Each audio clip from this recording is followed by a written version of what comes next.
Est-ce que nous pouvons nous tenir debout une minute ensemble pour prier? Je sentais dans mon esprit ce matin, il y a comme un combat. Un combat que nous devons mener. Il y a comme un esprit qui vient pour s'opposer à ce que Dieu est en train de faire au sein de son peuple. Et j'aimerais, avant de commencer à prêcher, que nous puissions prier et avoir le ciel dégagé au-dessus de nous ce matin.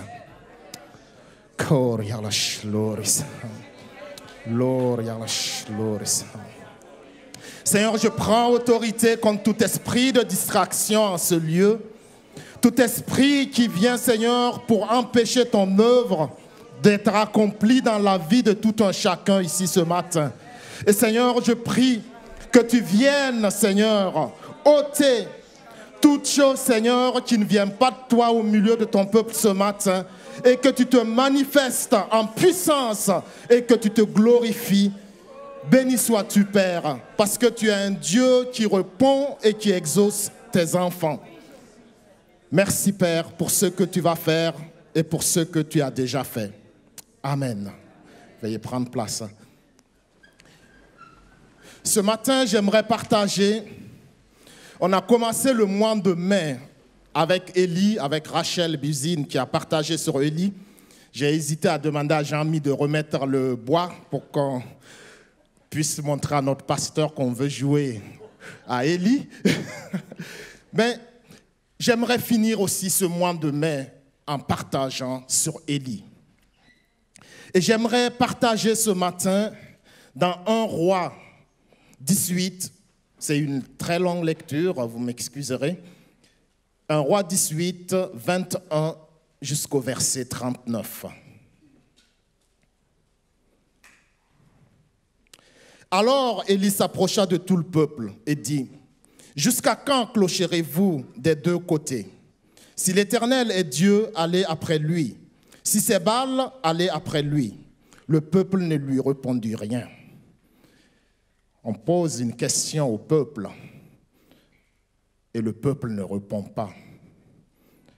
Parce qu'il y avait une confusion. Si vous lisez les versets avant, vous verrez lorsque Jézabel est arrivée en Israël, il y a eu une grande période de confusion.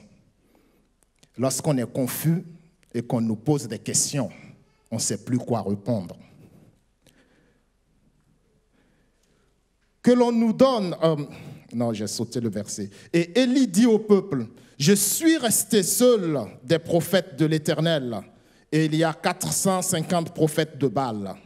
Que l'on nous donne 2 taureaux, qu'ils choisissent pour eux l'un des taureaux, qu'ils le coupent par morceaux et qu'ils le placent sur le bois sans y mettre le feu. Et moi, je préparerai l'autre taureau. Et il le plaça sur le bois sans y mettre le feu. Puis, invoquez le nom de votre Dieu, et moi j'invoquerai le nom de l'Éternel. Le Dieu qui répondra par le feu, c'est celui-là qui sera Dieu. Et tout le peuple répondit en disant: c'est bien.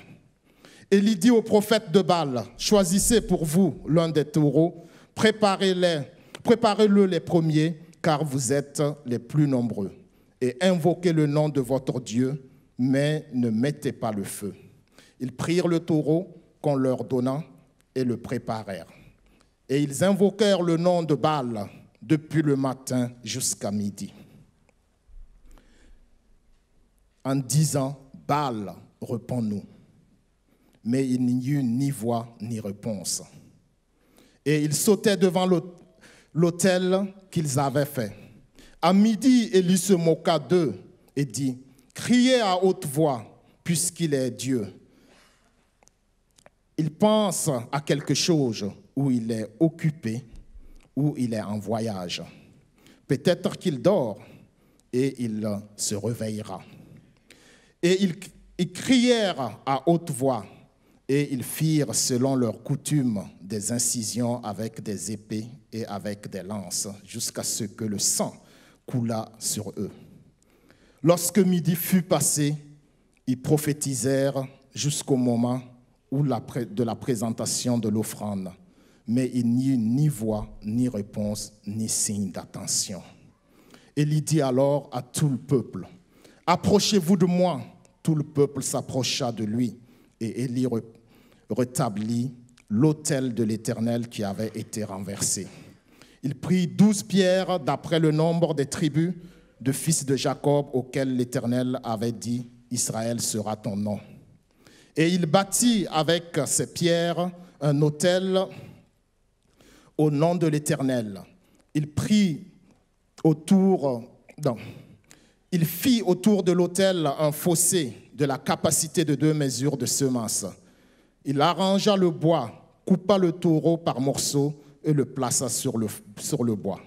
Puis il dit, remplissez d'eau 4 cruches et versez-les sur l'holocauste et sur le bois. Il dit, faites-le une seconde fois. Et ils le firent une seconde fois. Il dit, faites-le une 3e fois. Et ils le firent une 3e fois. L'eau coula autour de l'autel et l'on remplit aussi d'eau le fossé.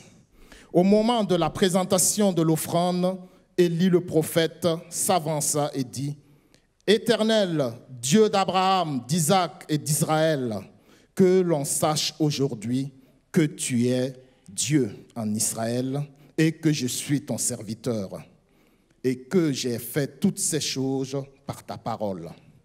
Réponds-moi, Éternel, réponds-moi, afin que ce peuple reconnaisse, c'est toi, Éternel, qui es Dieu, et que c'est toi qui ramène leur cœur vers toi. » Et le feu de l'Éternel tomba, et il consuma l'holocauste, le bois, les pierres et la terre, et il absorba l'eau qui était dans le fossé. Qui croit que le feu de Dieu va tomber ce matin?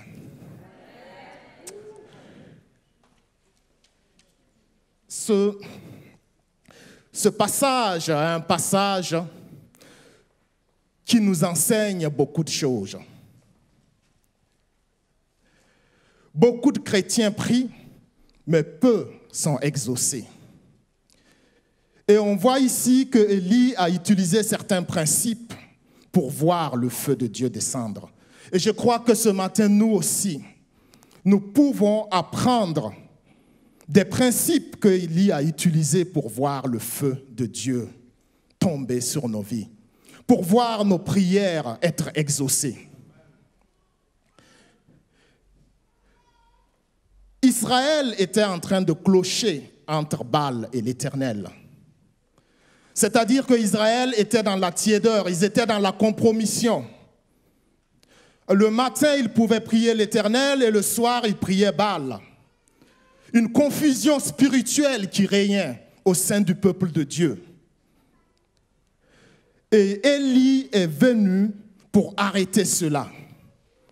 Il est venu pour arrêter cela parce que le peuple ne savait plus qui était vraiment Dieu. Et nous aussi, aujourd'hui, nous vivons dans une génération où on ne sait plus qui est vraiment notre Dieu. On sait que Dieu, c'est le Dieu de nos pères, c'est le Dieu de mes ancêtres. Mais qui est Dieu vraiment pour moi aujourd'hui? Beaucoup de chrétiens qui sont dans nos églises aussi ne consultent pas Baal, mais ils sont dans un mélange. Lorsqu'on prie, Dieu ne répond pas, on va consulter un voyant. Lorsqu'on prie et Dieu tarde, on utilise des moyens frauduleux pour arriver à notre but. Nous devons nous attacher à Dieu, nous ne devons pas faire de compromis. Des chrétiens qui consultent l'horoscope, tu es dans un mélange. Lorsque tu pries Dieu, tu dois t'attendre à lui. Et comme je disais, lorsqu'on parle du défi d'Élie, nous pensons que c'est un défi de puissance. Mais en réalité, c'est un défi de choix. C'était pour choisir qui est Dieu. La puissance vient par la suite. Le Dieu d'Élie n'est pas seulement le Dieu du feu, mais c'est le Dieu des principes. Et si nous appliquons les principes de Dieu dans nos vies, nous verrons la puissance de Dieu descendre au milieu de nous. Et voici la première chose que Élie a fait. On trouve cela au verset 30 dans la première partie du verset. Élie dit à tout le peuple, « Approchez-vous de moi. » Et tout le peuple s'approcha de lui. C'est le premier pas qui amène le feu de Dieu à descendre. Avant que le feu tombe, Élie dit, « Approchez-vous de moi. » Et tout le peuple s'approcha. Qu'est-ce que cela signifie? Ceci nous enseigne l'amour et le pardon. Sans amour et sans pardon, le feu de Dieu ne viendra pas. On a beau prier, on a beau crier à Dieu, le feu ne viendra pas. Élie était sûrement mécontent du peuple. Et le peuple aussi avait quelque chose à reprocher à Élie, parce qu'il avait fermé le ciel au-dessus de la tête du peuple. Et les gens n'avaient plus de récolte ni d'eau à boire. Ils avaient des choses à se reprocher. Mais lorsqu'ils voulaient voir le feu de Dieu, ils sont venus lorsque Élie les a appelés. Et ce matin, nous aussi, qui voulons voir la puissance de Dieu se manifester parmi nous, lorsque nos responsables spirituels nous appellent dans la présence de Dieu, venons-nous ou nous nous arrêtons pour commencer à se régler les comptes avant de rentrer dans cette présence de Dieu? Nous devons nous assurer que lorsque nous venons dans la présence de Dieu, nous ayons pardonné les autres et qu'on ait un cœur aimant. Dieu est amour avant d'être puissance. Et la puissance sans Dieu, c'est de la sorcellerie, mes amis. Si nous avons de la puissance et nous n'avons pas Dieu en nous, nous allons faire des dégâts. Et souvent, Dieu ne nous répond pas parce que nous avons de mauvais cœurs. Le problème n'est pas au niveau de Dieu pour l'exaucement, c'est nos mauvais cœurs. On prie dans la même église, mais on ne se parle pas. À la fin du culte, chacun sort par une autre porte pour ne pas se croiser. Et après, on prie ensemble pour que Dieu exauce. Dieu n'exaucera pas. Nous ne sommes pas ensemble.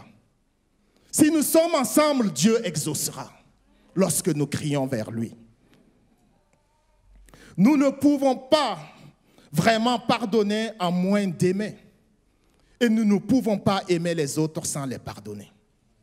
Et ce matin, s'il y a quelqu'un, tu as quelque chose contre quelqu'un, à la fin de ce culte, va pardonner. Afin que lorsqu'on se retrouve pour prier, pour louer le Seigneur, il puisse exaucer et puisse répondre à nos prières. Lorsque les cœurs commencent à se rapprocher, alors le feu de Dieu va se rapprocher.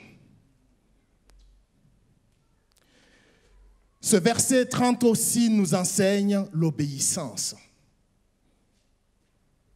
Il n'y a pas obéissance, il n'y a pas exaucement à nos prières lorsque nous sommes dans la désobéissance.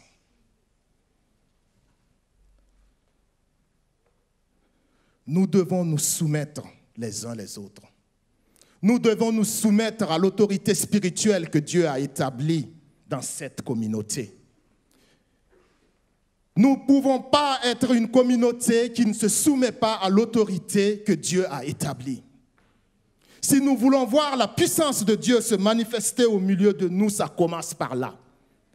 Dieu, Jésus-Christ est le chef de cette église, mais Jésus-Christ a établi des ministres pour nous conduire et pour nous enseigner. Et nous devons nous soumettre à ce que Dieu a établi au-dessus de nous.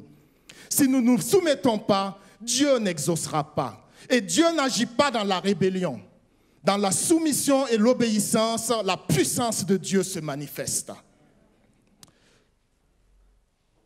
Le feu tombe lorsque Élie est entouré du peuple. Le feu ne tombe pas autrement. c'est quand Élie est entouré du peuple. Souvent, nous voulons voir la puissance de Dieu, mais nous ne voulons pas nous mélanger aux autres parce qu'on a trop de différences. Mais le feu de Dieu tombe lorsque le peuple est entouré d'Élie. Pas parce qu'ils s'aimaient fortement, pas parce qu'ils n'avaient pas de différence, mais parce qu'ils voulaient voir la puissance de Dieu en se soumettant à Élie. C'était Élie qui était le prophète. Il pouvait dire nous aussi, nous sommes des Juifs comme lui. Mais c'est Élie que Dieu a établi comme prophète et tout le peuple s'est soumis à lui. Souvent, nous parlons de vision dans l'Église et on vient avec des contre-visions. Notre Dieu est un Dieu d'ordre. Lorsque Dieu parle au pasteur dans une vision, il faut que l'Église jeûne pour que le réveil vienne et quelqu'un d'autre vient et donne une autre ordre. Moi, je ne jeûne pas parce que le Seigneur ne m'a pas parlé. Mon pasteur en Afrique disait,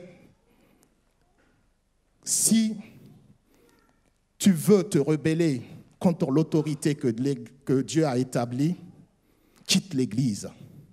Sinon, tu seras le diable dans l'Église. Il y a des gens qui contestent et qui protestent tout le temps contre ce que Dieu est en train de faire. Je ne dis pas que tout est fait juste, mais nous ne sommes pas appelés en tant qu'enfants de Dieu à nous rebeller et à contredire nos pères spirituels. Nous sommes appelés à prier pour eux. Et s'il y a quelque chose qui ne joue pas, nous allons les voir et nous leur disons ce qui ne fonctionne pas. Et on prie pour eux pour qu'il y ait un changement. Mais nous ne sommes pas appelés à les contredire constamment et à nous rebeller contre l'autorité que Dieu a établie. Il y a une grande paix et une grande joie dans la réconciliation.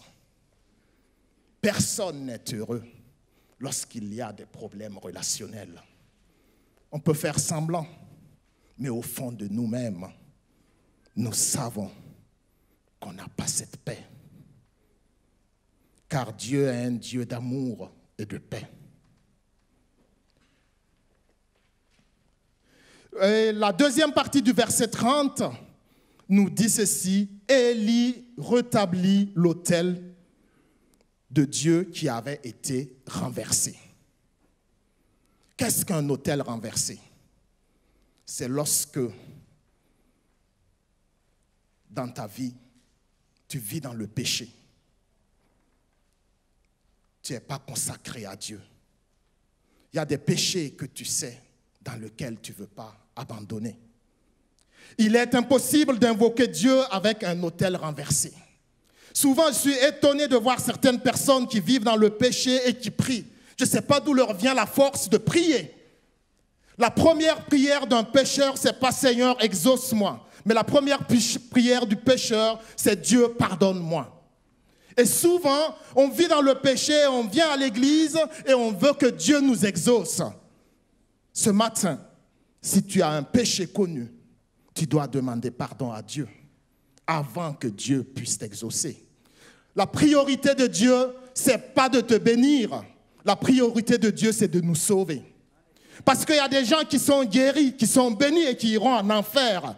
Mais Dieu veut que nous soyons sauvés et que nous demeurions dans sa présence.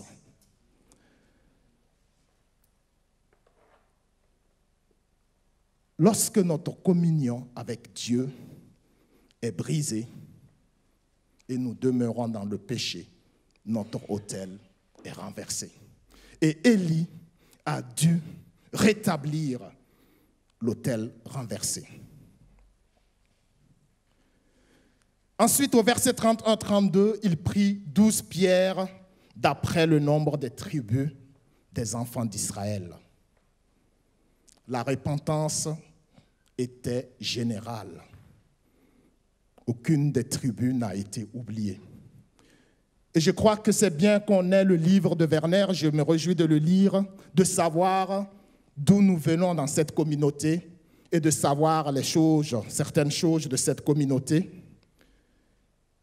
Mais pour que nous puissions rentrer dans les choses que Dieu a en réserve pour nous pour la suite, il y aura des moments où nous allons non seulement nous repentir de nos propres péchés, mais des péchés de nos pères.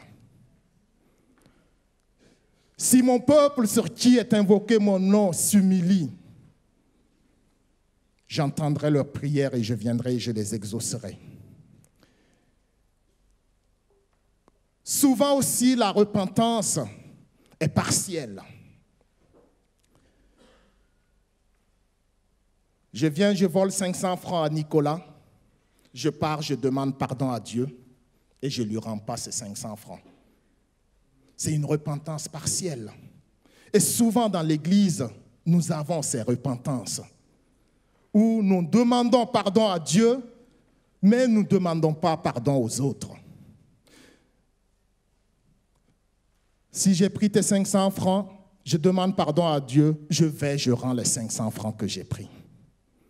Et souvent, nos églises sont malades de médisance. On se critique les uns les autres.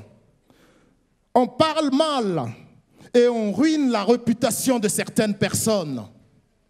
Et j'aimerais dire ce matin, si tu as ruiné la réputation de quelqu'un, demande pardon à Dieu, mais va le voir et rétablis sa réputation. Parce que ce n'est pas Dieu que tu as offensé, tu l'as offensé lui. Lorsque l'on se repent, on doit se repenttre dans tous les domaines de notre vie. En parole, en acte et en pensée. Certaines personnes sont devenues des spécialistes dans l'Église. On ne pêche pas en acte ni en parole, mais dans nos pensées, c'est pourri. Nos pensées, on a déjà commis l'adultère. Dans nos pensées, on a déjà tué les autres frères et sœurs. Dieu veut que nous nous repentions en parole, en acte et dans nos pensées, afin que ce feu de Dieu puisse descendre et que l'autel renversé soit rétabli. Au verset 32, il dit ceci: ils firent un fossé autour de l'autel, de la capacité de 2 mesures de semences. Il y avait un fossé profond, le signe de la profondeur et de l'intimité avec Dieu. Est-ce que j'ai une relation profonde et intime avec mon Dieu?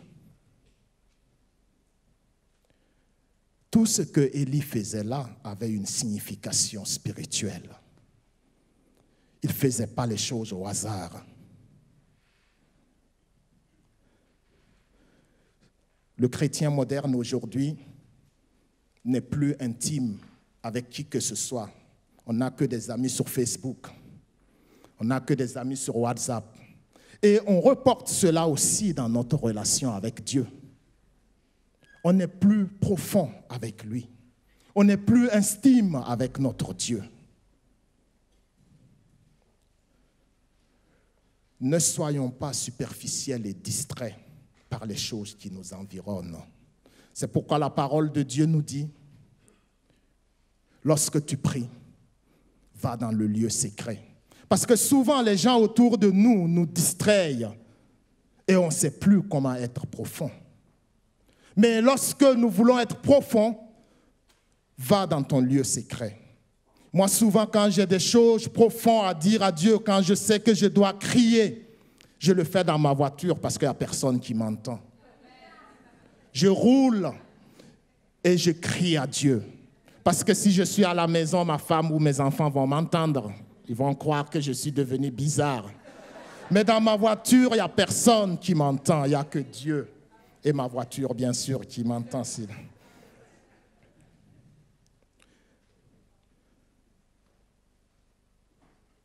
Aussi, une distraction qui rentre et qui fait que nous sommes superficiels. Aujourd'hui, lorsqu'on prend des temps de prière, on n'éteint plus le téléphone parce que quelqu'un d'important risque de m'appeler. Et Dieu, qui est le roi des rois, qui est le plus important, lorsqu'on prend du temps avec lui, on répond au WhatsApp et on est en même temps sur Facebook.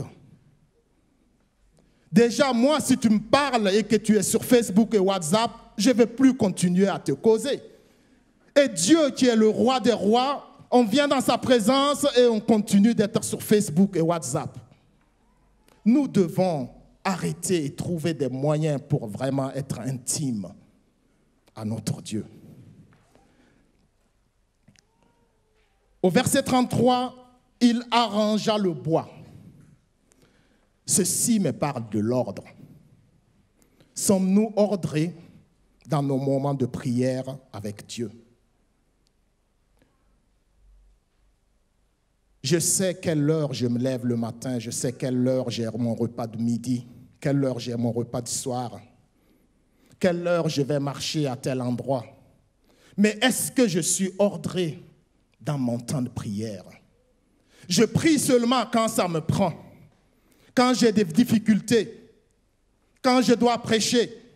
Je dois être ordré et avoir des heures bien fixes où je rencontre mon Dieu. Jésus, il a été arrêté parce que Judas avait son organisation.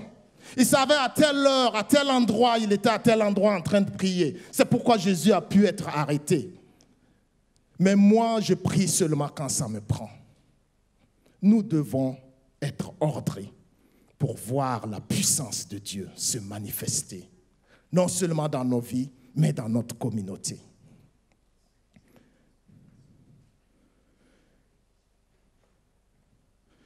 L'ordre amène aussi la discipline.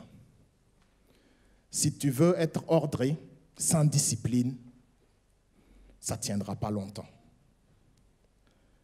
Nous devons être disciplinés pendant nos moments de prière et consacrer du temps à Dieu.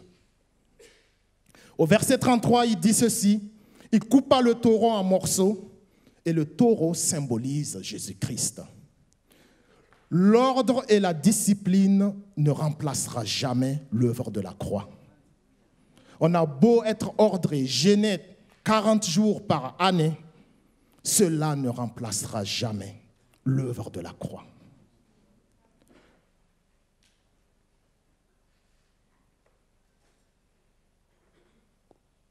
Et aussi l'œuvre de la croix nous maintient dans une certaine humilité. Lorsqu'on arrive à des résultats parce qu'on s'est discipliné, parce qu'on a été ordré, la tendance est facile de dire parce que j'ai fait comme ci, parce que j'ai fait comme ça. Mais nous obtenons des résultats, nous sommes exaucés parce que Jésus-Christ a payé le prix pour cela. Pas parce que je me suis discipliné, pas parce que j'ai été ordré. L'œuvre de la croix vient nous aider à accomplir ce que Dieu nous a promis. Nous n'accomplissons rien par notre propre discipline ou par notre propre effort. Et au verset 34, puis il dit « remplissez d'eau ». Il y a quelque chose, je ne sais pas, lorsque vous lisez ce passage qui vous échappe. Élie veut aller vers le feu et il va vers l'eau. Quand on veut le feu, on utilise du matériel sec. Il veut le feu et il fait verser de l'eau.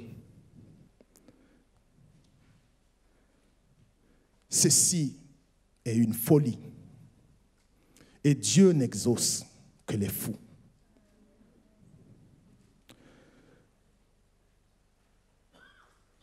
Dieu n'exauce que les fous. C'est une folie d'envoyer Moïse pour libérer le peuple d'Israël devant l'armée la plus puissante de l'époque avec un bâton de berger. C'est une folie d'ouvrir la mer Rouge là où il n'y a pas de chemin. Souvent, Dieu ne nous exauce pas parce que nous raisonnons. La raison humaine tue les promesses de Dieu. Lorsque Dieu dit que la lumière soit et la lumière fut, l'homme intelligent cherchera l'interrupteur.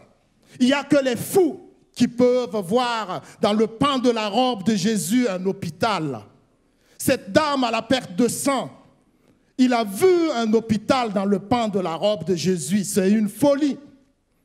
Mais Dieu l'a guéri dans sa folie. Lorsque nous commençons à raisonner ce que Dieu est en train de faire, non seulement nous fermons le ciel, mais nous nous bloquons et nous bloquons l'œuvre de Dieu au milieu de son peuple.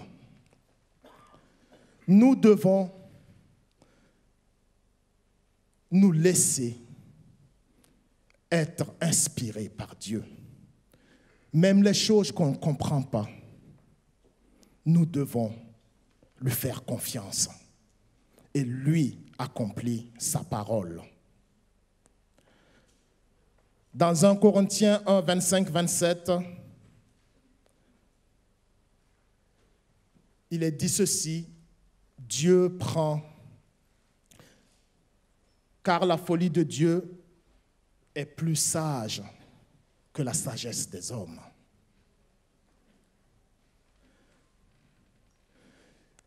Ensuite, au verset 34, il dit « Remplissez d'eau une fois, deux fois, trois fois. »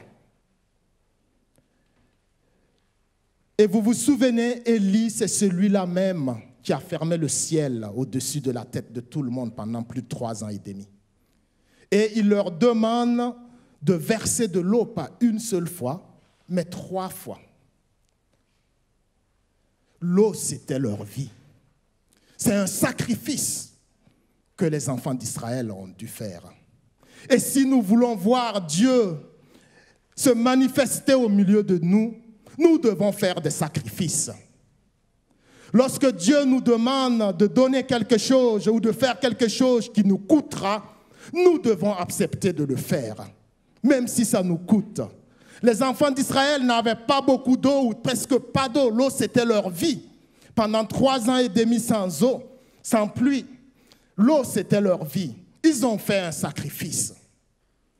Ils auraient pu retenir ce qu'ils avaient. Mais par leur sacrifice, le feu de Dieu est venu.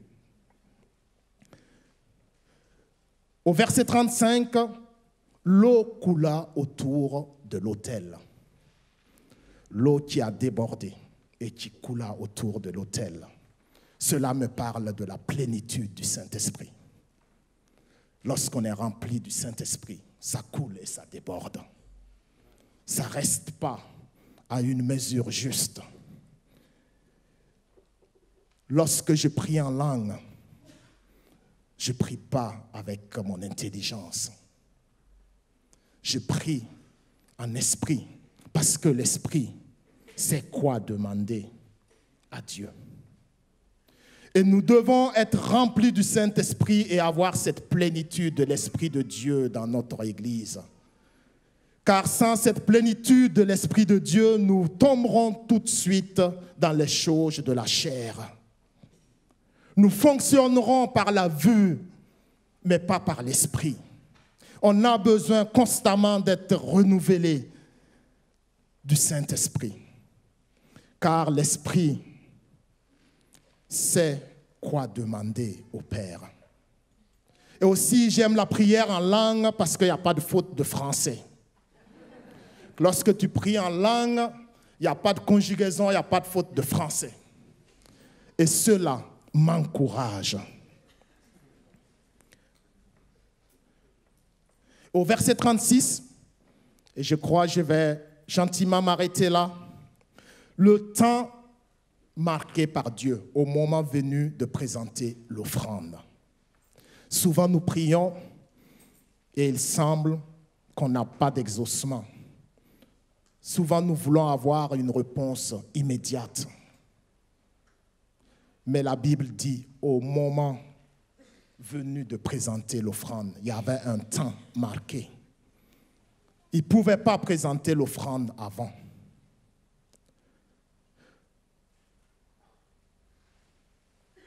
Nous devons nous attendre à Dieu, car Dieu fait toutes choses belles en son temps.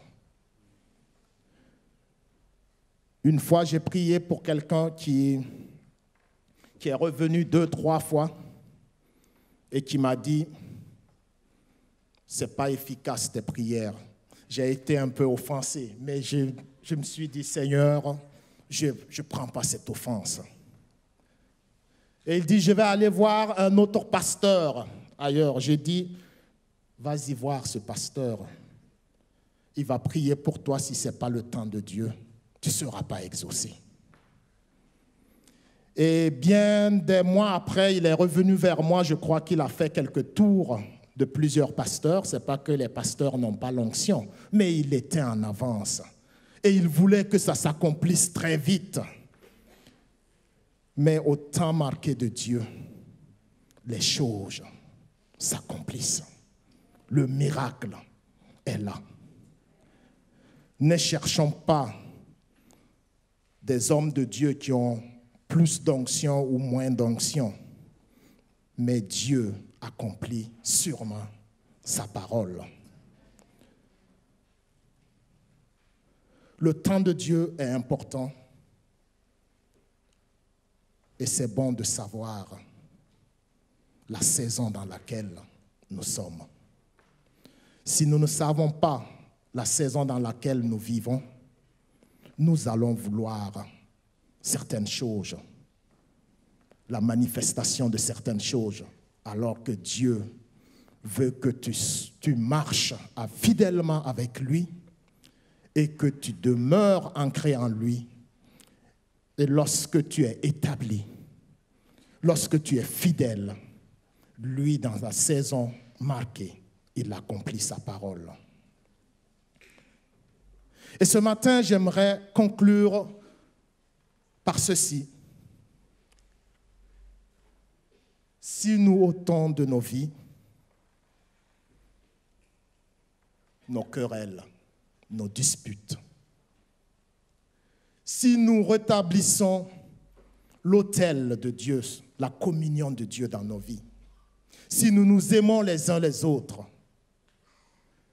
si nous nous pardonnons, si nous laissons le Saint-Esprit nous conduire, alors, lorsque nous prions et demandons quelque chose à Dieu, lui l'accomplira. J'aimerais qu'on puisse se tenir debout une minute.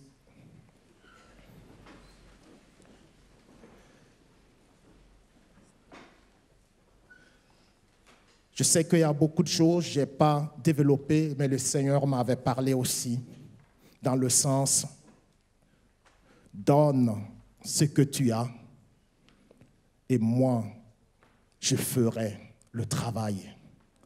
Et aussi, je vous invite à creuser ces paroles d'Élie pour pouvoir l'appliquer dans vos vies.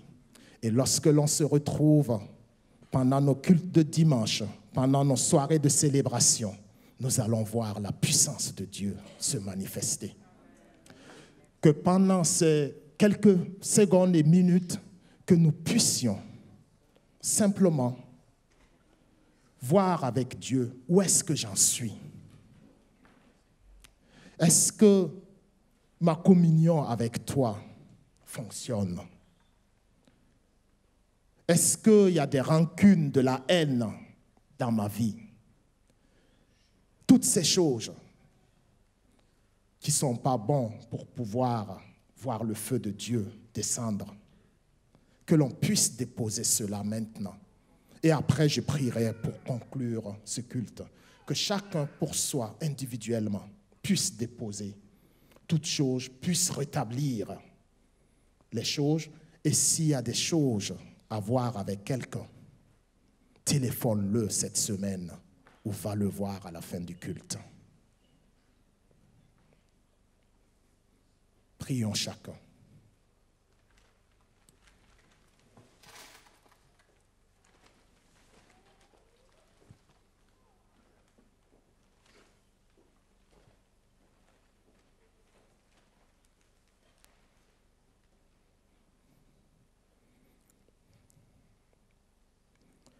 Seigneur, tu es un Dieu d'amour, tu es un Dieu qui agit, tu es un Dieu compatissant. Seigneur, là où nous avons péché contre toi et contre les uns les autres, ce matin, tu veux venir réparer, restaurer. Seigneur, nous ne voulons pas simplement